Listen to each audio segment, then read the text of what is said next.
Welcome to the Slop Temple. We pray this video helps.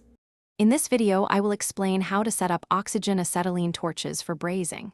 First, prioritize safety. Always wear appropriate personal protective equipment, including safety glasses.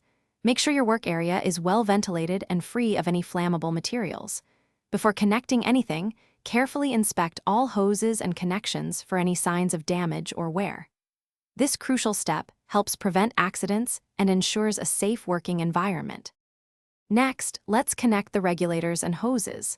Attach the oxygen regulator to the oxygen tank valve, ensuring a tight and secure fit. Then, connect the acetylene regulator to the acetylene tank valve, tightening it firmly.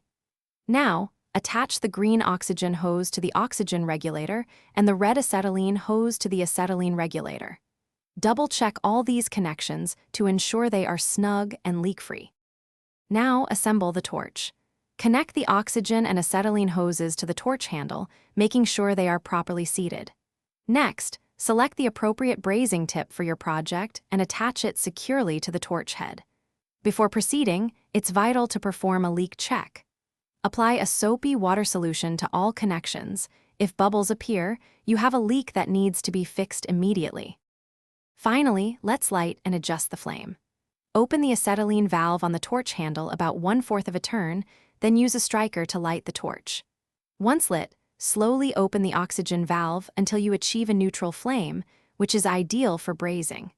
This flame will have a clear inner cone and no excess feathering. Remember to check the description for a link to the Shark AI Ultra Robot Vacuum and other great deals.